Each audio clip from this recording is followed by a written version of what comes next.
नमस्कार, आप देख रहे हैं द पब्लिक वॉइस। आज हम एक ऐसी शख्सियत से मिलने जा रहे हैं जिन्होंने एक सवाल का जवाब ढूंढा है। सवाल क्या? सवाल ये कि जीवन में हर इंसान कुछ ना कुछ चाहता है, कुछ ना कुछ बनना चाहता है, कुछ ऐसा बनना चाहता है जो भीड़ से अलग हो। और जो अंतरात्मा जो चाहती है वो कैसे पाया जाए, उस सवाल का जवाब आपको मिलने वाला इस किताब से, जिसका नाम है सोल फॉलोवर्स। इस किताब के लेखक आज हमारे साथ में बैठे हैं, उनसे हम जानते हैं, पूछते हैं कैसे ये किताब लिखी और ये किताब हमें जीने की राह कैसे बता सकती है। नमस्कार, आप देख रहे हैं द पब्लिक वॉइस। मेरे साथ आज मौजूद है सोल फॉलोवर्स किताब के लेखक हरीश कुमार। नमस्कार हरीश जी, आपके साथ में बैठकर मुझे कुछ ऐसा सा लग रहा है कि जीवन की राह तलाशना हर किसी के लिए मुश्किल रहता है, और आपने एक किताब में उसको संजोने की कोशिश की है। तो ये किताब में आपने पहली जो पंक्ति आपने लिखी है, किसी का धन्यवाद किया है।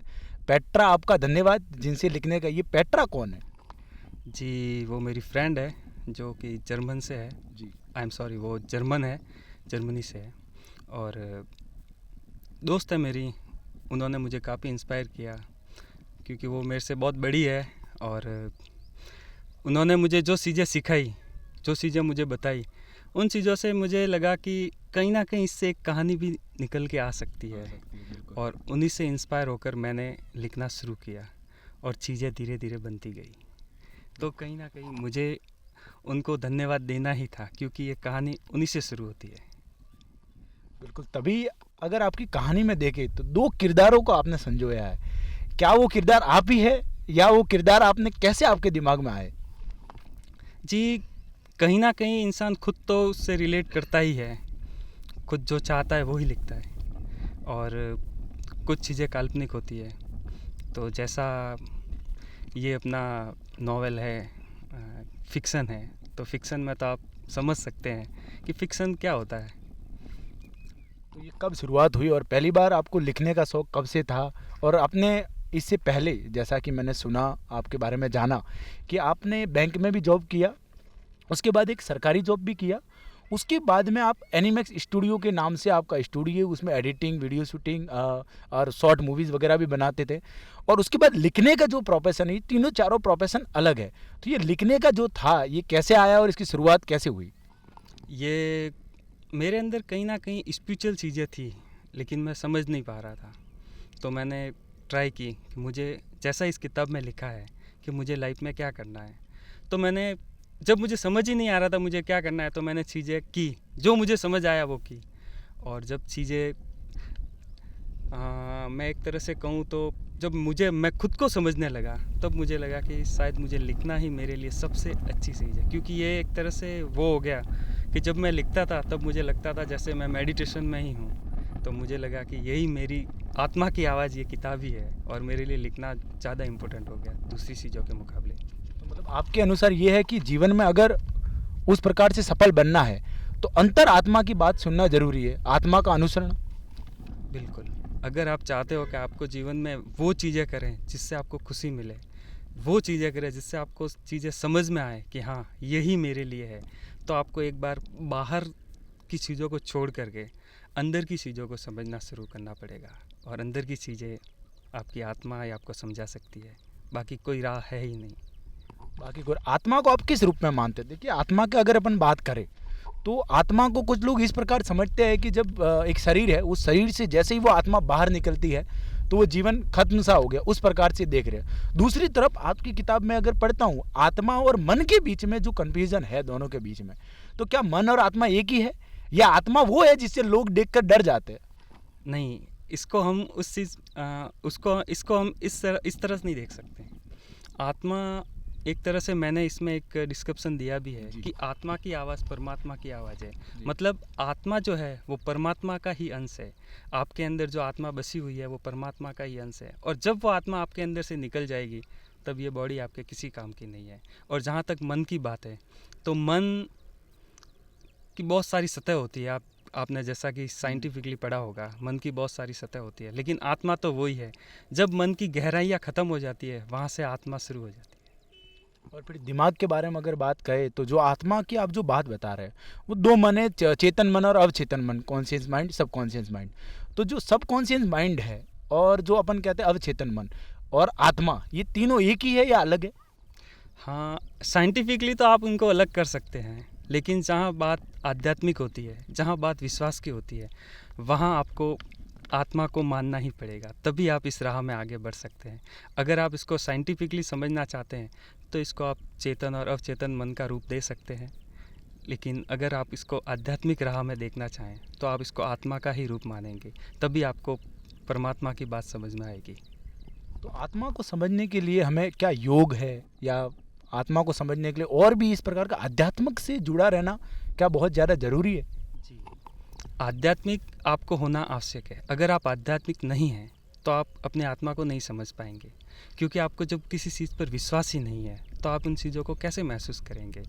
और योग है, मेडिटेशन है, ये चीज़ें आपको इनसे जोड़ने में मदद करती है, आपको शांत बनाती है। और जब तक आप शांत नहीं होंगे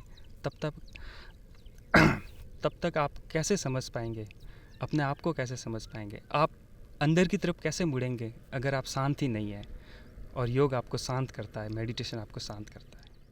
हर इंसान को क्रोध तो प्रभावित करता ही है। अगर कहते हैं कि किसी इंसान की इच्छा पूरी होती है तो लोभ बढ़ता है, और इच्छा पूरी नहीं होती तो क्रोध बढ़ता है। तो उस वक्त आपकी जो छोटी छोटी इच्छाएं थी कि आप करना कुछ और चाह रहे थे, तो उस वक्त क्या क्रोध आपके ऊपर हावी हुआ? और उस वक्त क्या यही आध्यात्मिक सोच थी, या अभी जो शांत आपका जो व्यवहार है, क्या उस वक्त भी वो था, या ऐसा कोई गुरु था जिनको सुनकर आप इस प्रकार शांत हुए और ये आध्यात्मिक की दिशा में चले गए?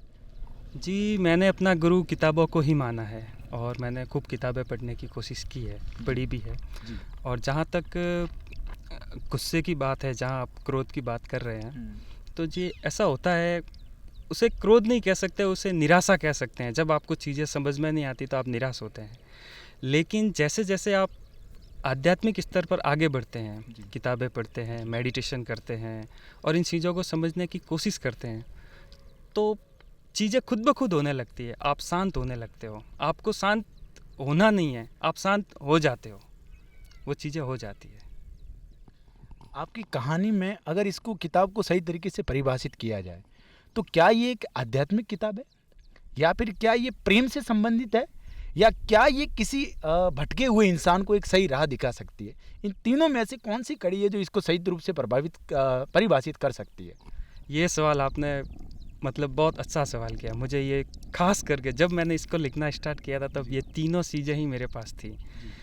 देखिए, आध्यात्मिक चीज़ है। अगर व्यक्ति आध्यात्मिक है तो डेफिनेटली वो शांत होगा।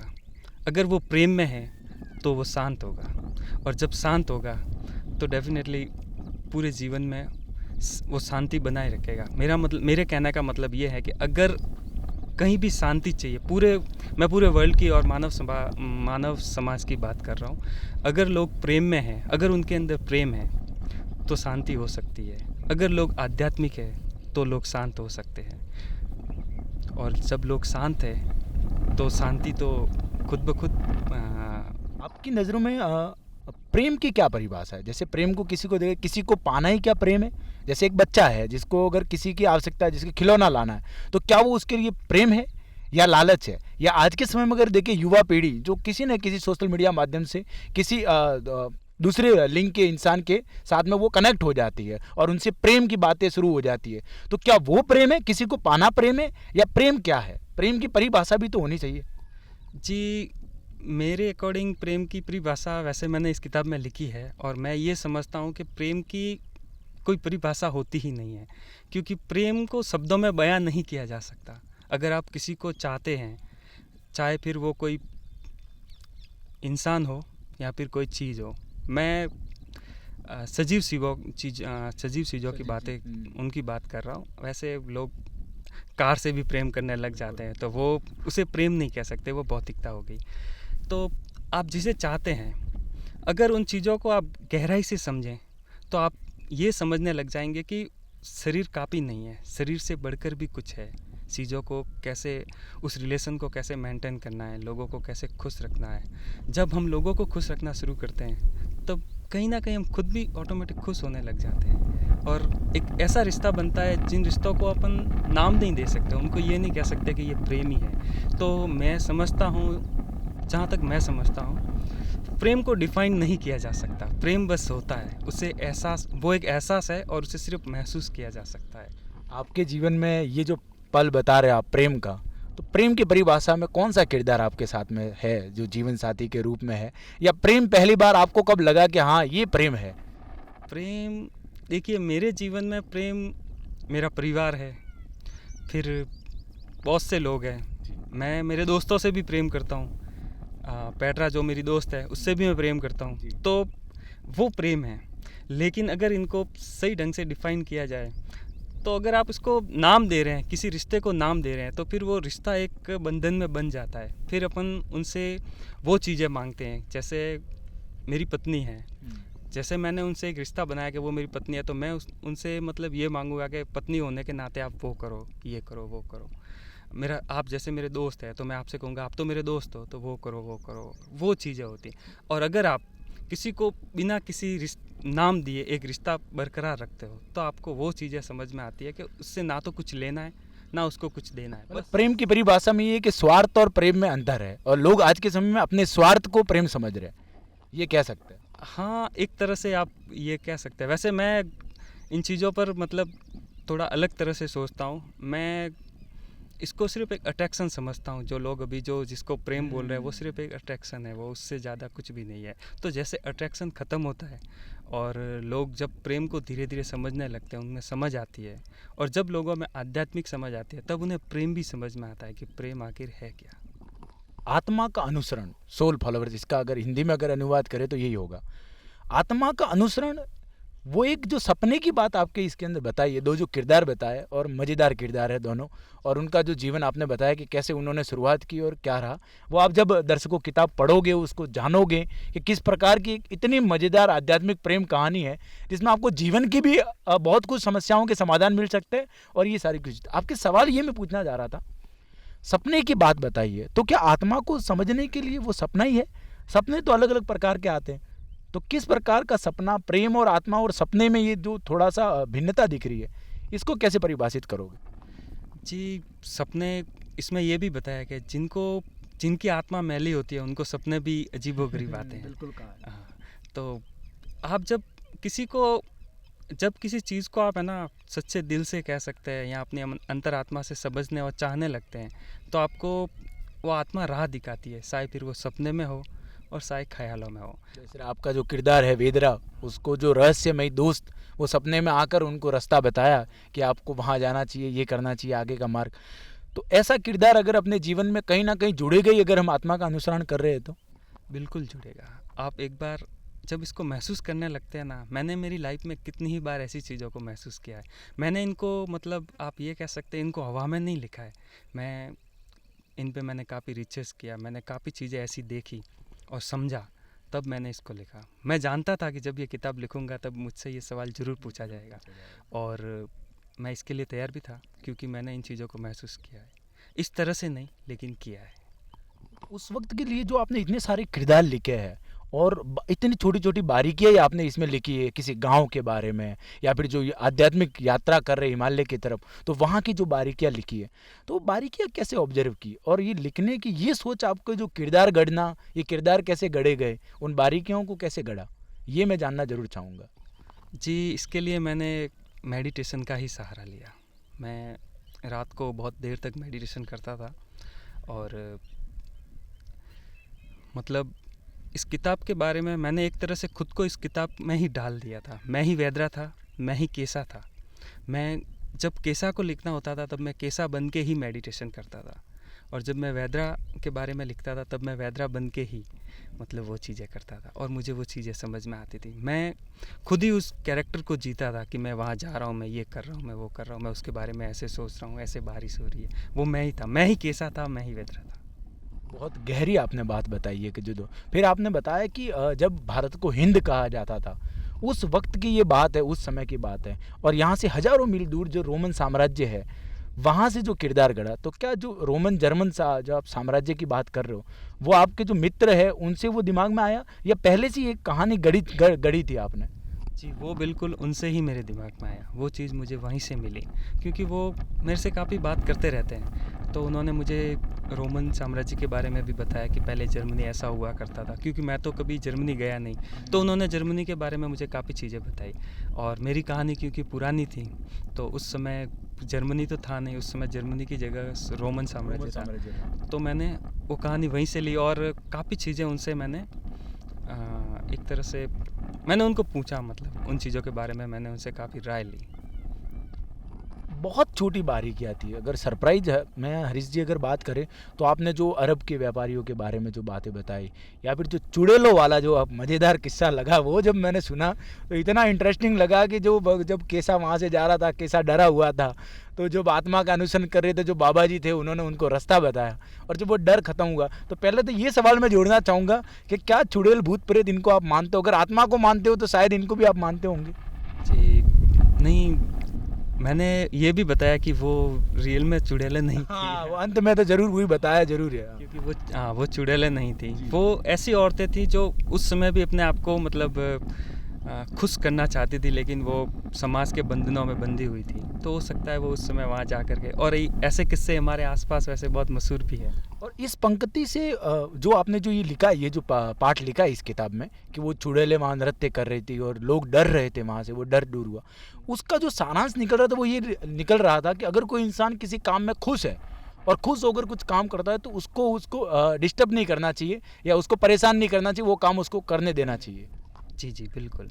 और वो लोग अगर नृत्य कर रहे हैं और न्यूड होकर कर रहे हैं तो हमको क्या दिक्कत है? वो खुद कर रहे हैं और लोगों से दूर जा कर के कर रहे हैं, हमें उन्हें डिस्टर्ब नहीं करना चाहिए। आपने बिल्कुल सही कहा, और मेरा भी लक्ष्य यही था कि कैसा लास्ट में यही बात कहे कि उन लोगों को जो कर रहे हैं वो करने दो, हमें उन्हें कुछ नहीं कहना है। बीच में हिमालय का जिक्र हुआ है, तो क्या आप कभी हिमालय गए, ऋषिकेश गए?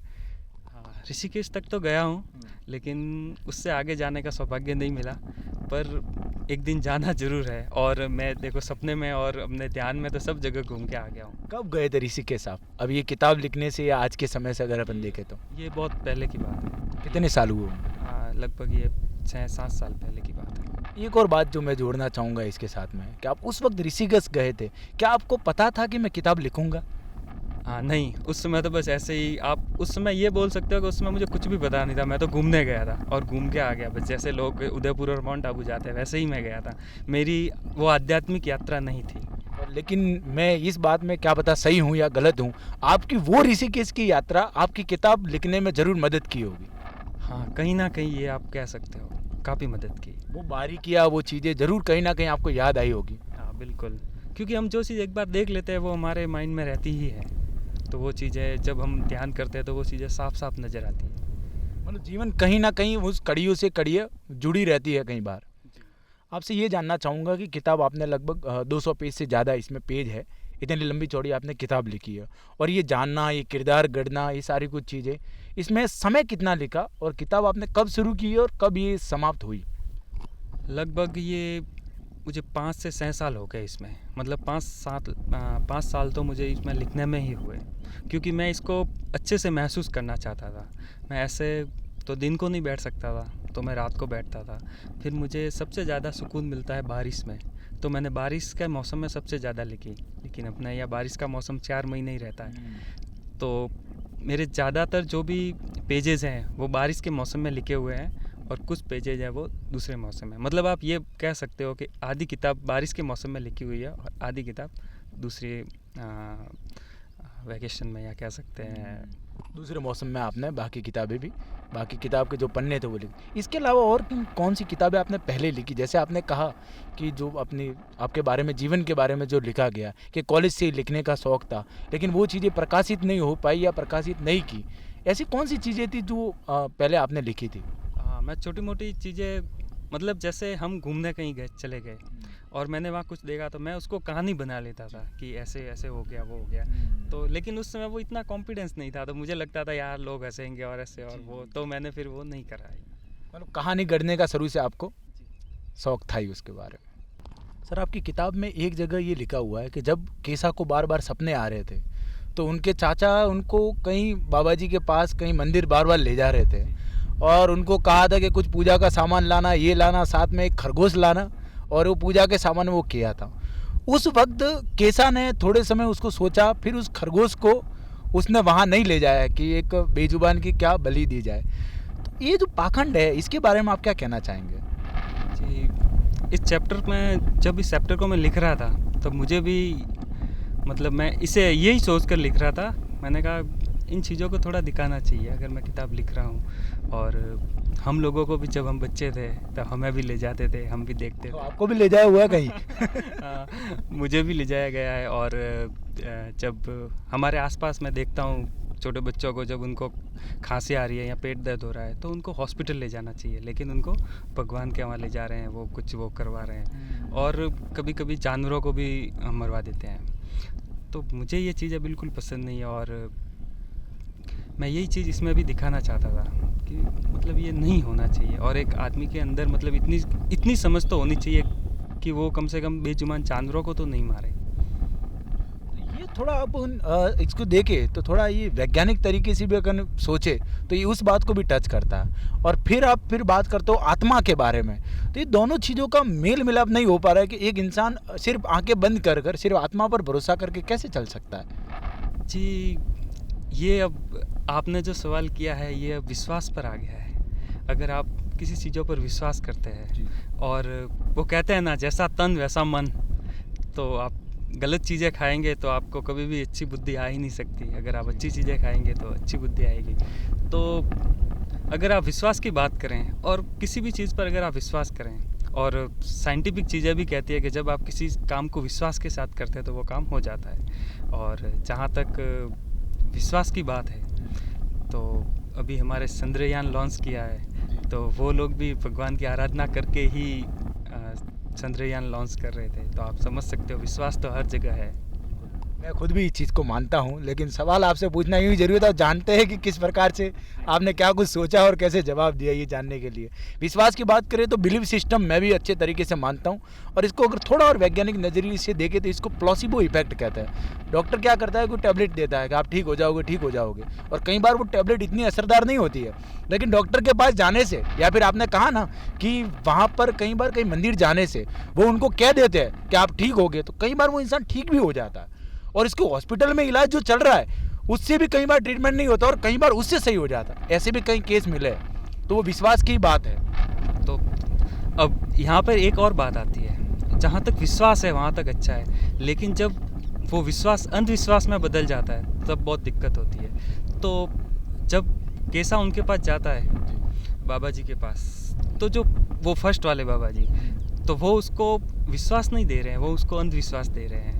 और जब वो सही असली संतों से मिलता है तब उसे वो विश्वास मिलता है कि आत्मा को कैसे समझना है। मतलब इसमें पाखंड के बारे में भी बताया। फिर जो संतों के जो प्रकार है कि कुछ पाखंडी संत भी है और कुछ असली संत है जो आपको रास्ता बता सकते हैं। तो ये आपके जीवन में शायद ये छोटी छोटी समस्याएं जो आपने देखी होगी, समझी होगी, उनको आपने इसमें लेखन में आपको इन्होंने दर्शाया है। जी जी बिल्कुल। और आप जानते ही हैं भारत तो आध्यात्मिक देश है। जैसे किसी को पैसा कमाना है तो वो दुबई जाता है, अमेरिका जाता है, किसी को आर्ट में कुछ करना है तो वो यूरोप जाता है, लेकिन किसी इंसान को खुद को समझना है, उसे आध्यात्मिक वे में जाना है तो वो भारत आता है। और हम खुद भारतीय होकर अगर इस चीज़ को नहीं समझेंगे तो फिर और कौन समझेगा। आपकी बात से सहमत हूँ। एक सवाल इस प्रकार था कि आप भाग्य और कर्म में क्या मानते हैं? जैसा कि आपने अभी जो टी शर्ट पहना है इस पर भी कर्म लिखा है, कर्म के बारे में क्या बताना चाहेंगे? जी, मैं समझता हूँ कर्म ही सब कुछ है। अगर आप कोई कर्म करोगे ही नहीं तो फिर आपका भाग्य कैसे बनेगा। और अगर कुछ चीज़ आपको मिलती है, गलती से मिल गई, तो फिर उसको लोग भाग्य समझ लेते हैं।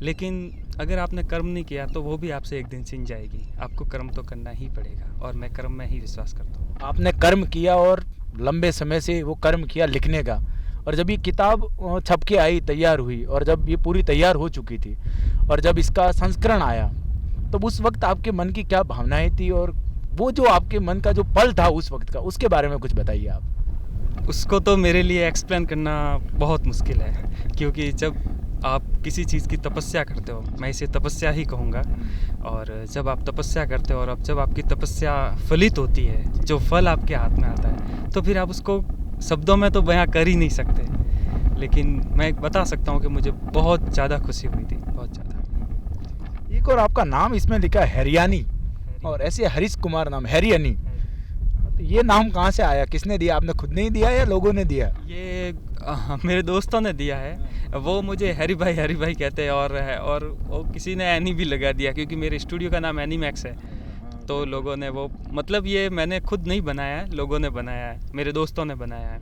और हमेशा दोस्त नाम बिगाड़ते हैं, लेकिन मेरा नाम अच्छा बना दिया तो मैंने इसको अपना लिया। मैंने कहा चलो इसी को रखते हैं। अच्छे दोस्त जीवन सवार भी लेते हैं कई बार, ये होता ही। और संगत का एक और बात जो मैं शुरुआत में ही सवाल पूछना चाह रहा था लेकिन अभी आया, ये जो क्षेत्र है जहाँ पर आप अभी निवासी है, केसरपुरा हो, चिरुई हो, ये हो, तो यहाँ से लेखन के लिए आगे निकलना, शायद किसी ने लिखी होगी किताबें, मुझे जानकारी नहीं है, आपने लिखी, तो इसमें आप मानते हो कि संगत का बहुत असर होता है जीवन में? जी, संगत का बहुत असर होता है, ये बात सही है। और मेरे लिए ये बहुत कठिन है, क्योंकि मैं मेरी चीज़ों को समझा नहीं सकता किसी को, क्योंकि ये चीज़ें किसी को मुश्किल से समझ में आती है। जब आप किसी को बताते हैं कि मैं एक किताब लिख रहा हूँ, तो 99% लोगों को वो पता भी नहीं होता कि आप किताब में क्या लिख रहे हो। मतलब आप किताब लिख रहे हो यार, किताब तो ऑलरेडी किताबें इतनी आपने स्कूल में पढ़ी, वो उनको पता नहीं है। उपन्यास भी लिखे जाते हैं, या फिर हमारे वहाँ से कोई उपन्यास लिखेगा वो तो समझते ही नहीं है। फिर उसके लिए वैसे मेरे बाहर के भी दोस्त हैं, तो वो समझ जाते हैं कि हाँ ये चीज़ है, तो वो काफ़ी सपोर्ट करते हैं। जैसे अभी हम पेट्रा की बात करें तो उसने काफ़ी सपोर्ट किया। इस तरह मेरे काफ़ी और भी दोस्त हैं। आपने जो पेट्रा से बात की तो आपने वहाँ की लैंग्वेज में बात की होगी, वो भाषा आपने कैसे सीखी और कैसे बातचीत का जो तालमेल था, एक दूसरे की भावनाएं समझना, वो कैसे हो सका? देखिए, अगर कोई आपके जैसा है तो फिर वो किसी भी भाषा में बात करे आपको समझ में आ ही जाती है। और नॉर्मली वो अंग्रेज़ी भाषा का ही उपयोग करते हैं, तो वो समझाना आसान रहता है। अंग्रेज़ी भाषा में किसी को समझाना आसान रहता है। भाषा बहुत कम मायने रखती है कई बार। जी बिल्कुल, अगर आप भाषा की ही बात कहें तो दुनिया में हज़ारों भाषा हैं, और फिर भी लोग समझ ही नहीं पाते, खुद की भाषा में भी नहीं समझ पाते। हमारे यहाँ भी कितनी भाषाएं हैं, और अगर समझना है तो सिर्फ आप प्रेम को समझ लो, सब कुछ समझ जाओगे। एक लेखक से पहले आप एनीमैक्स स्टूडियो जो है, वहाँ पर आपने स्टूडियो में आपने बहुत सी शॉर्ट मूवी बनाई है। आपका जो चैनल है, और दर्शकों से कहूँगा एनीमैक्स स्टूडियो के नाम से इनका जो चैनल है, वहाँ पर डॉक्यूमेंट्रियाज है कुछ एक आपने डाली है। एक डॉक्यूमेंट्री मैंने देखी, छोटे बच्चे जो मोबाइल चला रहे हैं, तो जो मोबाइल का दुरुपयोग हो रहा है, तो वो जो आपने डॉक्यूमेंट्री बनाई, उसके बारे में एक और बनाई कि सोशल मीडिया के जो बड़े युवा भी है, जो सेल्फी लेने के लिए उसका उपयोग कर रहे हो, और एक जो शख्सियत है उनमें से किसी की डेथ भी हो जाती है। फिर एक और व्यक्ति है रमेश मिथुन करके, जो सिरोही से है। तो क्या आप ये सोचते हो कि आपकी इस किताब पर भी मूवी कभी बनेगी या बननी चाहिए? जी, इस पे तो अब, क्योंकि अगर इस पे मूवी बनानी है तो ये बहुत बड़े बजट की मूवी बनेगी। तो मेरा मतलब अगर कोई बड़ी कंपनी ही बनाए तो वो ज़्यादा सही रहेगा। ये मेरे लिए थोड़ा मुश्किल रहेगा। मुझे देखकर ये जरूर लगा कि जब वो बाहुबली मूवी अपन देखते हैं तो उसमें जो एनीमैक्स वगैरह जो सारी कुछ चीज़ें बताई हुई रहती है उस प्रकार का, क्योंकि इसमें पूरा आध्यात्मिक माहौल, पहाड़े, जंगल, क्योंकि ये उस वक्त बहुत लंबे वर्षों के पहले की बात है, जब आपने कहा कि भारत को हिंद कहा जाता था, कई वर्षों पहले की बात है। इस प्रकार का तो होना मतलब बहुत ही बड़े लेवल पर जब ये होगा तभी बन सकती है मूवी।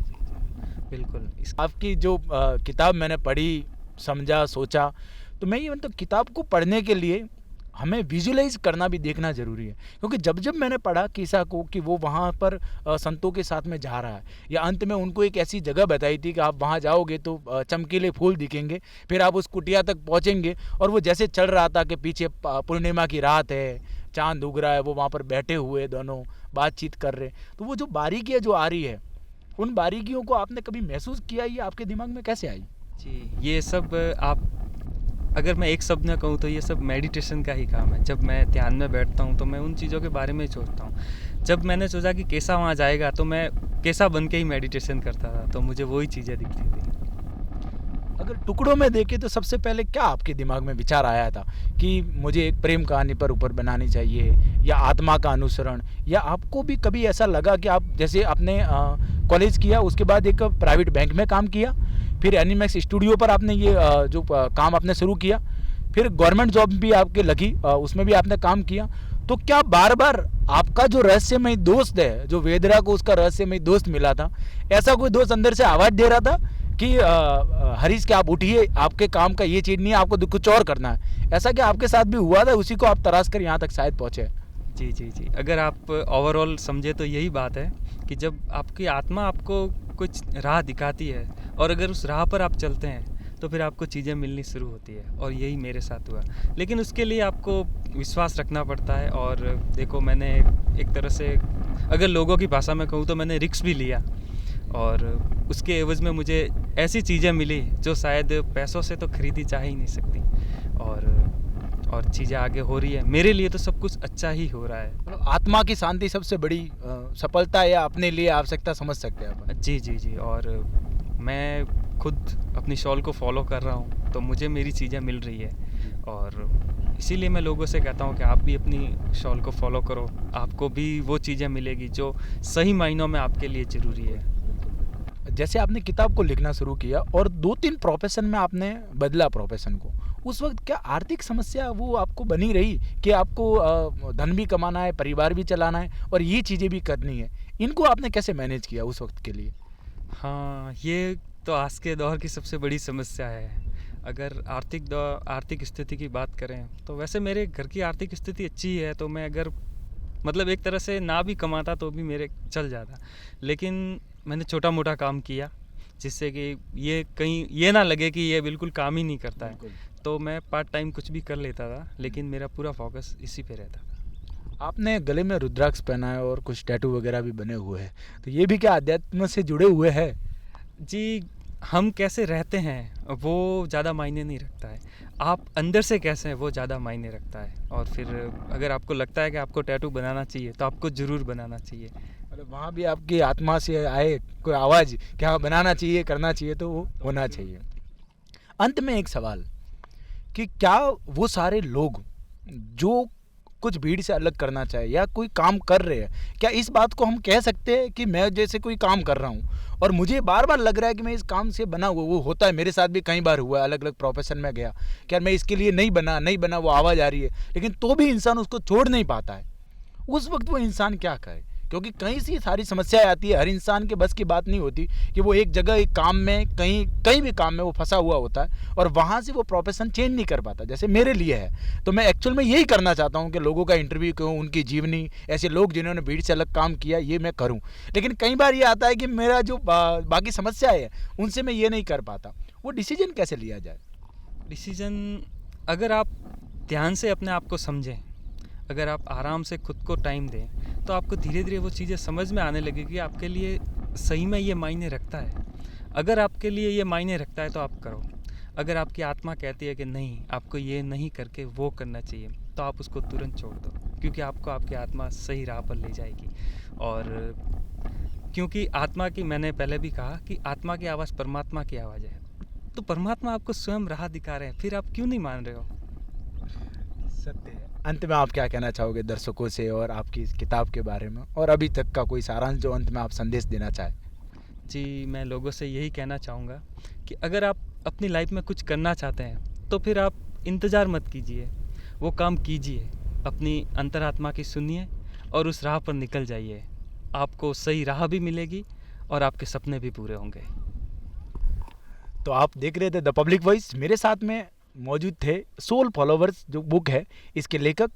हमने ये जाना इनसे कि बहुत से ऐसे प्रोफेशन, बहुत से ऐसे काम थे जिनको बदलना भी कई बार ज़रूरी हो जाता है। अगर आपको अंदर से वो आवाज़ आ रही है कि मैं इसके लिए नहीं बना हूँ, तो इस किताब का नाम ये है कि आत्मा का अनुसरण। और आत्मा का अनुसरण करने से अगर हजारों मीलों दूर से वेदरा को अगर कैसा मिल सकता है और उनका जीवन और प्रेम की जो बात थी वो सफल हो सकती है, तो आपके जीवन में आप छोटे छोटे लक्ष्य को भी पा सकते हैं। मैं आप सभी से यही निवेदन करूंगा, इस किताब को पढ़िए। और पढ़ने के लिए आप किस किस जरिए से इस किताब तक पहुंच सकते हैं? जी, ये अमेजोन पर अवेलेबल है, फ्लिपकार्ट और नोशन प्रेस पर भी अवेलेबल है, वहाँ से ये खरीद सकते हैं। बिल्कुल, ये किताब आप खरीद सकते हो और आपके जीवन की राह है उसको सही बना सकते हैं। तो नमस्कार, आप देख रहे थे द पब्लिक वॉइस। मेरे साथ इसी प्रकार बने रहे कैमरामैन बनी भाई और साथ में राजू जी के साथ में मैं तरुण मीणा। अगले एक और विशेष शख्सियत के साथ में मिलेंगे, तब तक के लिए धन्यवाद।